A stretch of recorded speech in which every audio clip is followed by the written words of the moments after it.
ስልጣን ክትሕዝ እንተደሊኻ እዞም 8 ሕግታት ናይ ሞትን ህይወትን ጉዳይ እዮም።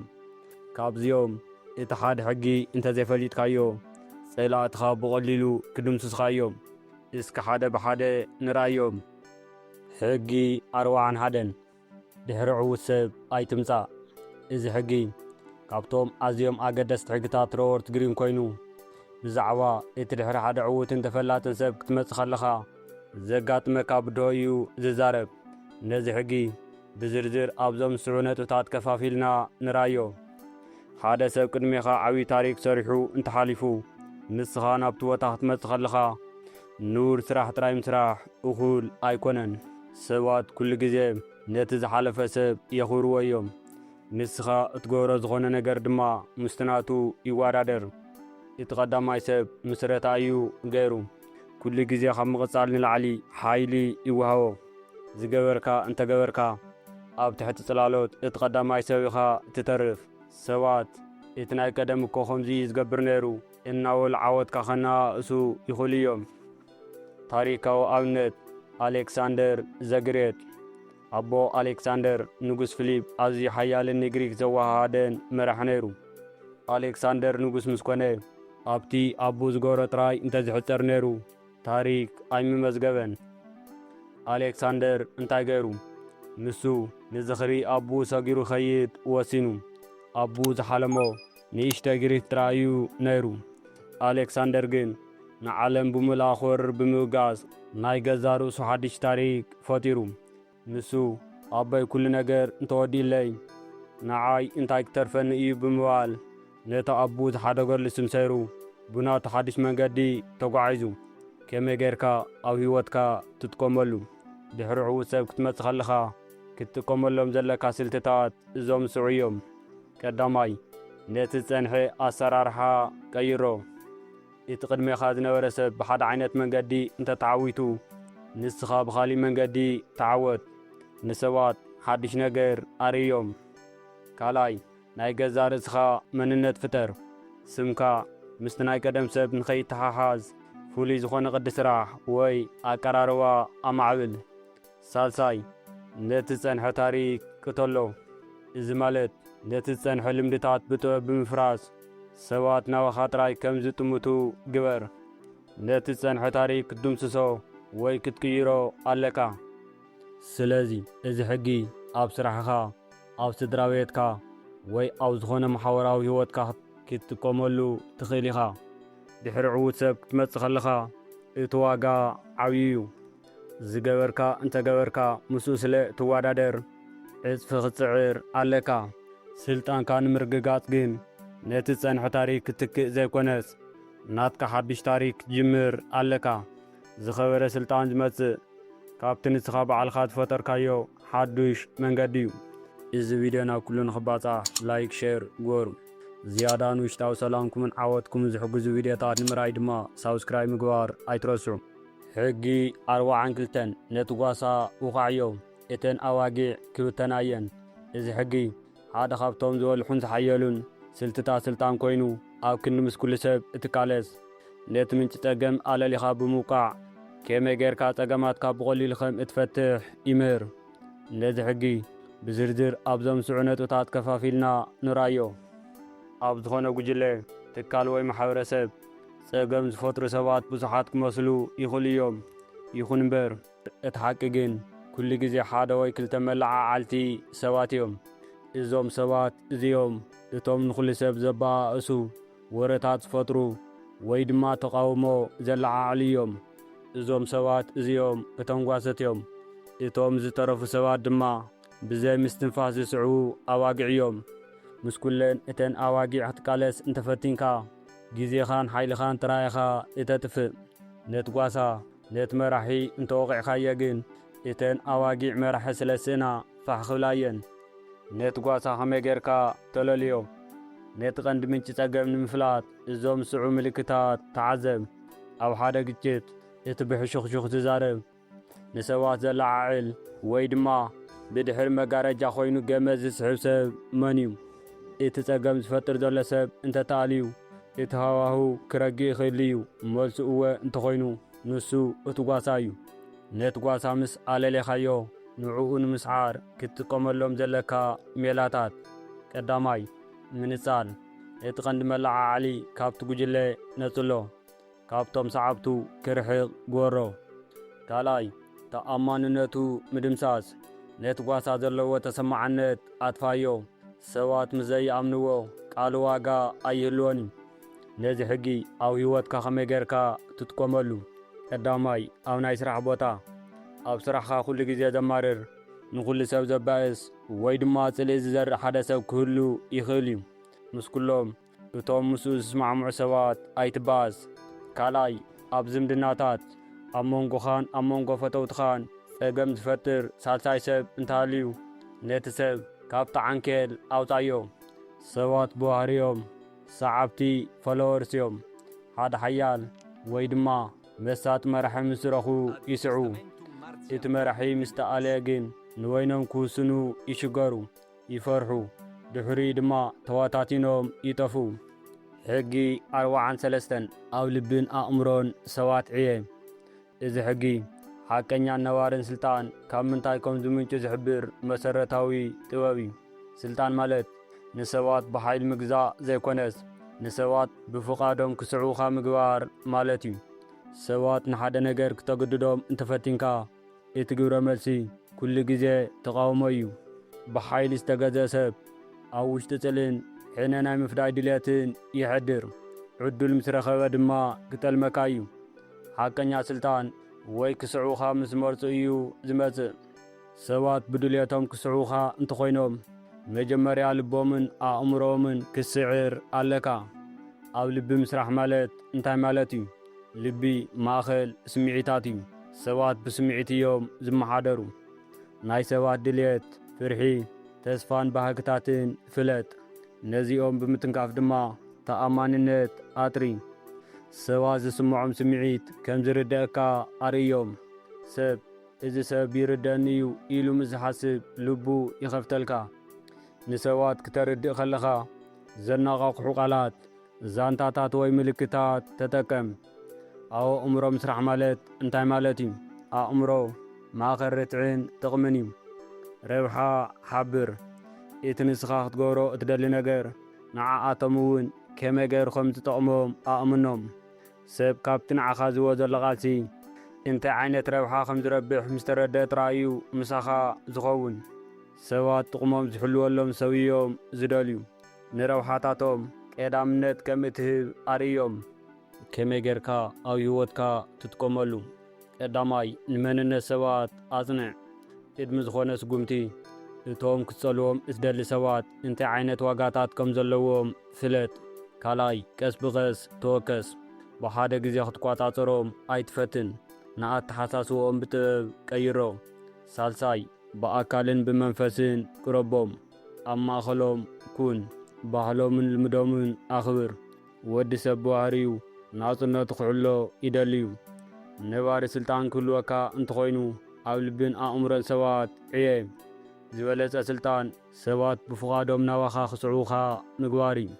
ዝኸበርኩም ፍትዋት ቤተሰብ ካብዞም ዝረኣይናዮም 3 ሕግታት ንዓኹም ዝያዳ መሃሪ ኮይኑ ዝረኸብኩሞ ኣየና እዩ?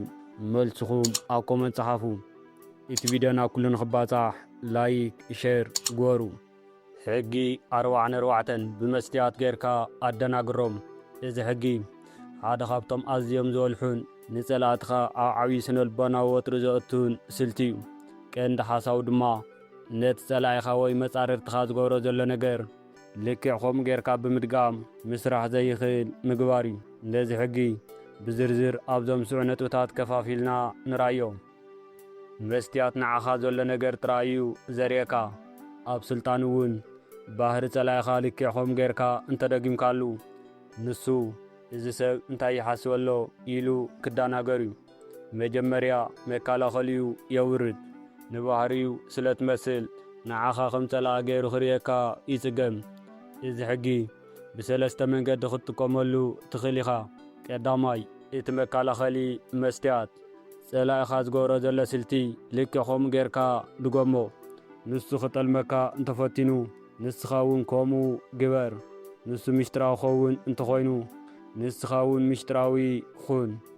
ካልኣይ እቲ ናይ ስሕበት መስትያት ነቲ ካሊእ ሰብ ዘለዎ ባህግታት ዋጋታት ከምኡውን ዘለዎ ኣተሓሳስባ ምሰሎ ሰባት ንገዛ ርእሶም ዘፍቅሩ ሰባት ስለ ዝኾኑ ንዓኣቶም ዝመሳሰል ሰብ ክረኽቡ ከለዉ ብቐሊሉ ይወድቁን ይኣምኑኻን።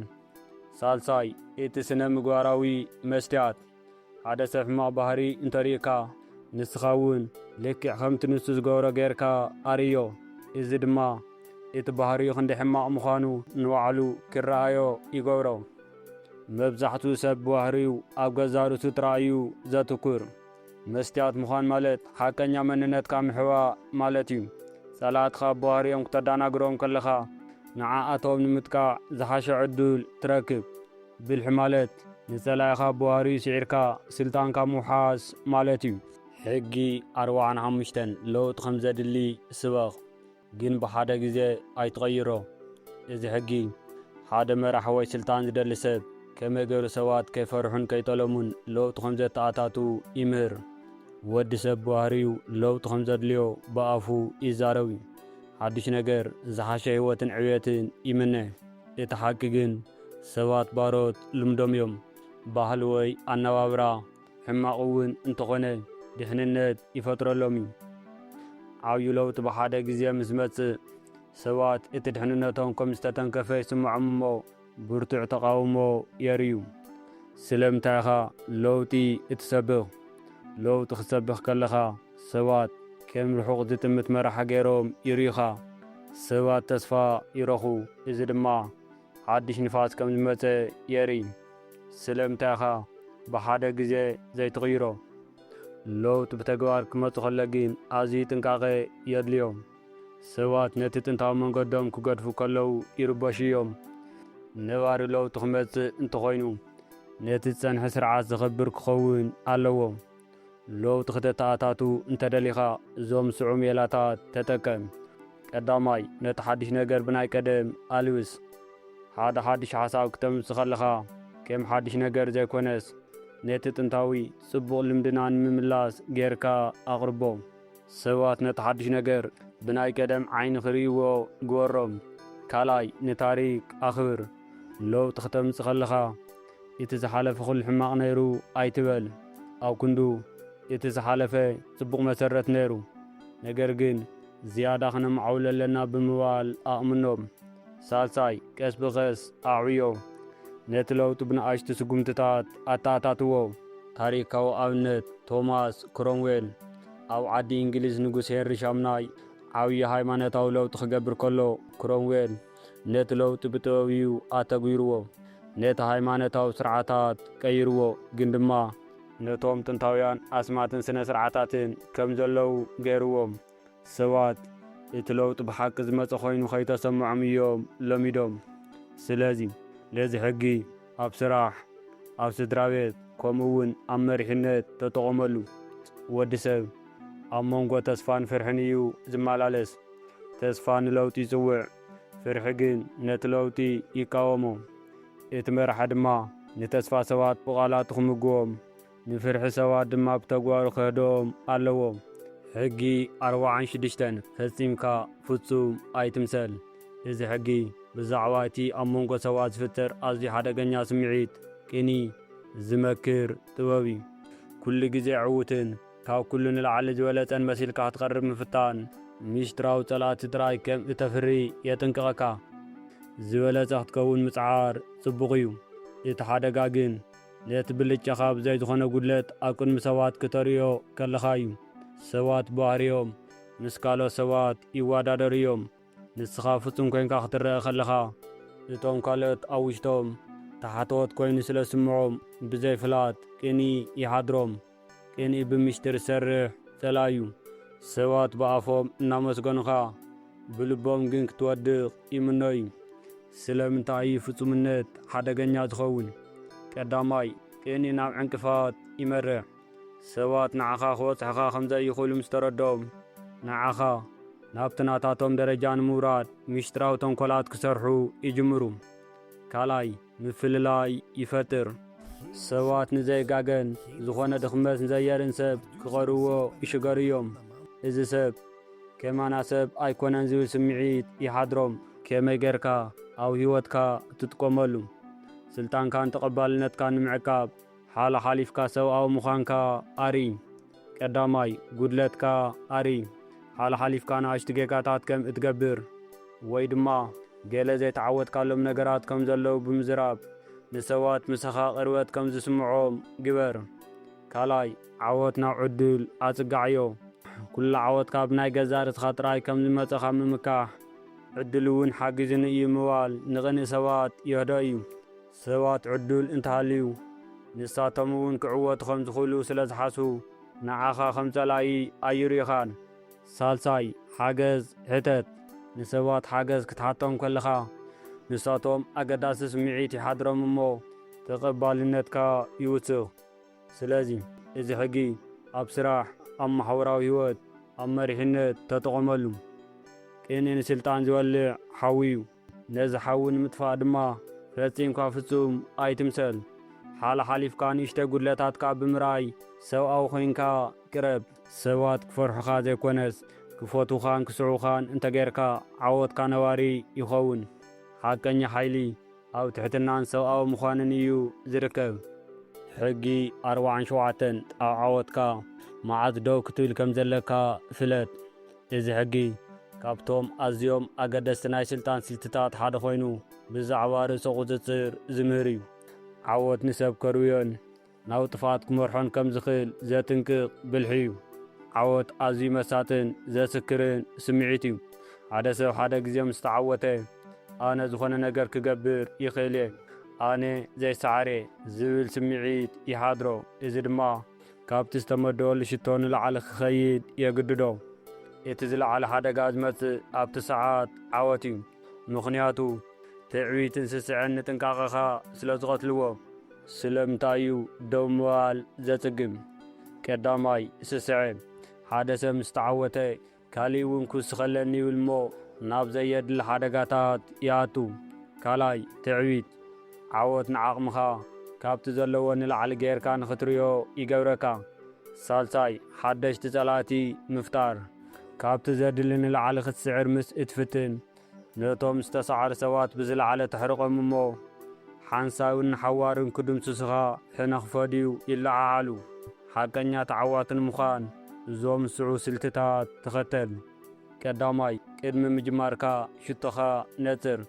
ቅድሚ ናብ ውግእ ወይ ናብ ውድድር ምእታውካ ዓወት ማለት ንዓይ እዙዩ ኢልካ ወስን።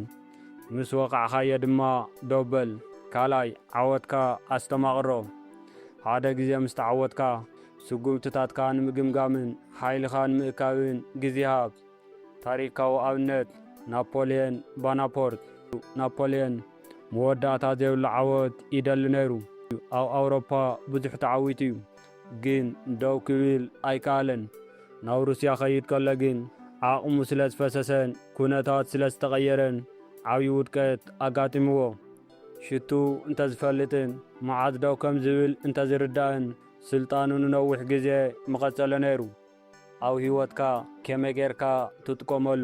ቀዳማይ ኣብ ክርክር። ሓደ ሰብ ሓሳብካ ምስ ተቐበሎ ተወሳኺ ክትከራኸር ኣይትፈትን። ሕጊ 48 ቅርጺ ኣያልኻ ልክዕ ከማይኩን። እዚ ሕጊ ናይ መወዳእታን እቲ ዝለዓለ ደረጃን ናይ ስልጣን ጥበብ እዩ። ሓደ ጽኑዕ ቅርጺ ፕላን ወይ መከላኸሊ ግቢ እንተሃልዩካ ጸላእትኻ ኣበይ ከም እትህረም፣ ድኽመትካ እንታይ ምዃኑን ኣንፈትካ ኣበይ ከም ዝኾነን ብቐሊሉ ይፈልጥዎ እዮም። ቅርጺ ዘለዎ ኩሉ ግዜ ታርጌት ክኸውን ይኽእል እዩ። ቅርጺ ዘይምህላው ማለት ግን ዕላማ የብልካን ማለት ኣይኮነን። ኣብ ክንዱ ነቲ ሽቶኻ ንምውቃዕ እትጥቀመሉ መንገዲ ምስ ኩነታት እናተቐያየረ ኸይድ ኣለዎ ማለት እዩ። እቲ ናይ ማይ ኣብነት ሮበርት ግሪን ልክዕ ከም ማይ ክንከውን ይመኽረና። ማይ ቅርጺ የብሉን። ኣብ ዝኣተወ ኣቕሓ ቅርጺ እቲ ኣቕሓ ይሕዝ። ኣብ መንገዲ ዕንቅፋት እንተመጺዎ ተዓጺፉ ይሓልፍ። ማይ ኣዝዩ ልኡም እዩ፣ ግን ድማ ነቲ ኣዝዩ ተሪር ከውሒ ክቐርጾ ይኽእል እዩ። ስልጣንካ እውን ከምኡ ክኸውን ኣለዎ። ንፋስ ወይ ማይ ክትከውን ከለኻ ዝወቕዐካ ወይ ዝሕዘካ ሰብ ኣይርከብን። ኣብ ህይወትካ ከመይ ጌርካ ትጥቀመሉ? ቀዳማይ ኣብ ሓደ ስልቲ ኣይትኹን። ካልኣይ ከም መስትያት ኩን። ሳልሳይ ምስ ኩነታት ተዋሃሃድ ተሪር ነገር ኩሉ ግዜ ይሰባበር እዩ። ዓብይኦም ብሓያል ንፋስ ክሰባበር ከሎ እቲ ተዓጻጻፊ ሳዕሪ ግን ተዓጺፉ የሕልፎሞ። ንፋስ ምስ ወደ ዳግማይ ቀጥ ይብል፣ ስልጣንካ ድማ ኣብቲ ዘይስበር ተዓጻጻፍነት እዩ ዘሎ። ምቁጽጻር ስልጣን ማለት ኩሉ ግዜ ኣብ ምንቅስቓስ ምህላው ማለት እዩ። ኣብ ሓደ ቦታ ወይ ኣብ ሓደ ቅርጺ ደው እንተኢልካ መወዳእታኻ ጥፋት እዩ። ብልሒ ማለት ምስ ኩነታት እናተቐያየርካ ገና ስልጣንካን ዕላማኻን ከየጥፋኻ ክትቅጽል ምኻል እዩ። ቅርጺ ኣየሃልኻ፣ ምስ ኩነታት ተላመድ። ዝስዕረካ ሰብ ድማ ኣይክህሉን እዩ። እዚ ቪድዮ ናብ ኩሉ ንኽባጻሕ ላይክ ሼር ግበሩ። ዝያዳ ንውሽጣዊ ሰላምኩምን ዓወትኩም ዝሕግዙ ቪድዮታት ንምርኣይ ድማ ሳብስክራይብ ምግባር ኣይትረስዑ።